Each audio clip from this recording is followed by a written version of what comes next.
Random House Audible presents Mozart's Brain and the Fighter Pilot, Unleashing Your Brain's Potential by Richard Restak, MD. This is Richard Restak.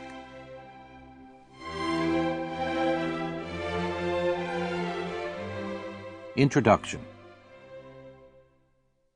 Most of us would like to be smarter, but how do we go about improving our mental prowess? That question isn't easily answered. For one thing, even if we could somehow raise our IQ a few points, as promised by many books and programs currently on the market, such an achievement wouldn't necessarily imply that intellectually we'd really be any better off. We all know people with high IQs whose adult accomplishments are less than impressive. A more realistic goal is to enhance our mental functioning in certain key areas that psychologists refer to as cognition. Briefly, cognition refers to the ability of our brain to attend, identify, and act. More informally, cognition refers to our thoughts, moods, inclinations, decisions, and actions. Included among the components of cognition are alertness, concentration, perceptual speed, learning, memory, problem-solving, creativity, and mental endurance. Each of these components of cognition has two things in common. First, each is dependent on how well our brain is functioning. Second, each can be improved by our own efforts. In short, we can make ourselves smarter by enhancing the components of cognition. This audio will provide you with methods for enhancing cognition by improving your brain's performance. Regular exercise of your brain's cognitive powers is the first step. Most of us now incorporate into our daily life some form of regular physical exercise. We do this because such efforts improve our general physical health and, in addition, make us feel better. A similar situation exists when it comes to exercising our brain. The more we exercise it, the better it performs and the better we feel. In addition, the brain, in contrast to other physical organs, does not wear out with repeated and sustained use. On the contrary, the brain improves the more we challenge it. This observation has led to a fundamental principle about the brain's operation: use it or lose it.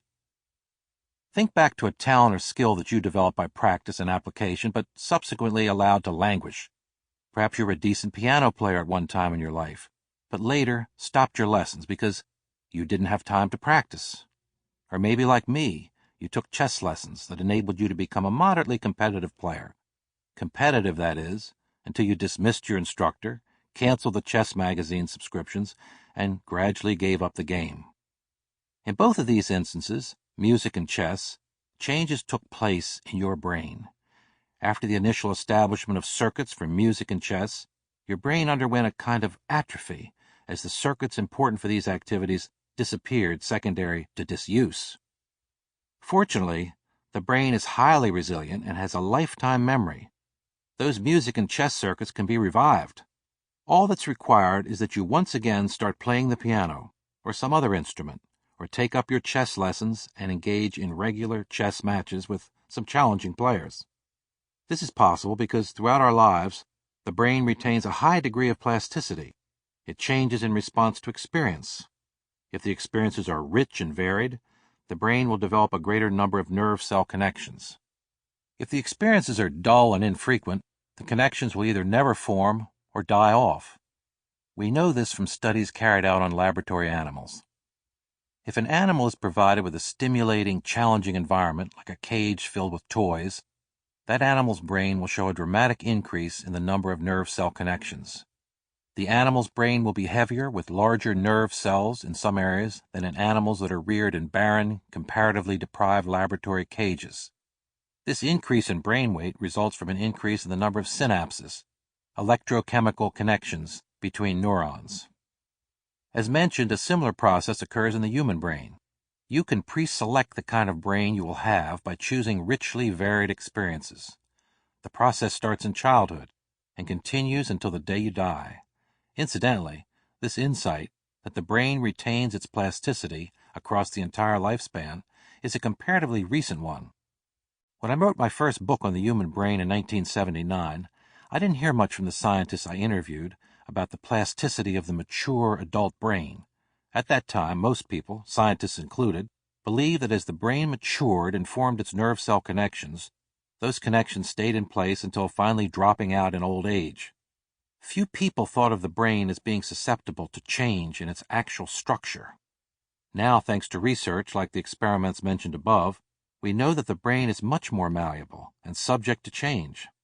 Indeed, we have no choice about whether or not our brain will change from the way it is today. The real question is, will we help bring about positive, enriching changes in our brain's structure and function, or will we allow it to undergo disuse atrophy? It's important to remember that our brain holds the key to everything we will ever accomplish.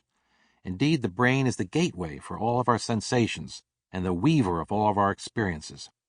And while most of us are convinced that exercise increases our physical well-being, it's less commonly appreciated that the brain also must be exercised. It's a dynamic structure that improves with use and challenge. I became convinced of this while researching 2 previous books on longevity. Simply put, an otherwise healthy older person can reduce his or her risk for developing dementia, formerly referred to as senility, by remaining mentally active. But the benefits of an active challenge brain aren't limited to late in life. Rather, the use it or lose it formula applies to each of us, no matter what our age. Moreover, the healthy exercise of our brain's inherent powers is highly pleasurable. Think back to occasions when you scored well on a test or prevailed in a debate or found yourself unable to put down a certain book because of the excitement you experienced while reading it. Your pleasure in each of these instances came from the exercise of your brain's cognitive powers. Further, there are specific steps you can take to increase and strengthen these powers. In essence, you can achieve more of the things that you desire by enhancing your brain's cognitive functioning. For instance, memory is probably the most important cognitive function of all. We are what we remember. If you doubt this, spend a few minutes with people suffering from Alzheimer's disease. They no longer remember the most important and noteworthy events in their lives. Not only do they not remember their marriages, but they may no longer even recognize their spouses. Ask them what they once did for a living, and your answer may consist of nothing more than a blank stare. Contrast this to a person endowed with a rich memory, who can recall events and people with clarity and richness. Thanks to memory, he or she can respond to detailed questions about the past and link that past with the present. The ability to recall conversations, family vacations, favorite movies and books, appointments and social engagements depends on memory. Yet we also recognize that poor memories aren't limited to those who suffer from Alzheimer's and other diseases. Some of us are lucky and can remember faces and names from the distant past. Those of us with natural memory gifts have only to be told something once in order to have it readily available for instant recall. Fortunately, for those endowed with a less efficient memory, steps can be taken to improve it. Useful and effective memory systems can be traced back as far as the Greeks. Aristotle wrote a short book on memory and compared the mind to a wax tablet that received the impressions of all new information. He suggested that with the passage of time, the clarity of the wax image would fade unless steps were taken to preserve it. Plato possessed prodigious powers of recall and considered memory as a force for personal integration with the spiritual forces of the cosmos. Metrodorus, a 1st century B.C. Greek writer, astounded friends and colleagues with his ability to remember conversations he had had with them sometimes years earlier. Indeed, the Greeks so venerated memory that they transformed it into a goddess, Mnemosyne, mother of the Muses. But the greatest contribution of the Greeks to our contemporary understanding of memory was the insistence, starting with Plato, that memory could be trained. They originated the liberating idea that we don't simply have to accept our natural memory talents or lack thereof. It is possible for us to improve our memory. The same can be said about all of the other components of cognition. This audiobook will provide you with specific positive steps you can take to get smarter and stay smarter. It is based on an important principle. The more you learn about how your brain works, the better your chances of using it most efficiently, optimizing your intellectual capabilities, and accomplishing even more in life than many people who may score higher than you on standardized intelligence tests. What follows are 28 suggestions and some accompanying exercises for enhancing your brain's performance. These suggestions are based on my own experiences over a career that has included Sample complete. Ready to continue?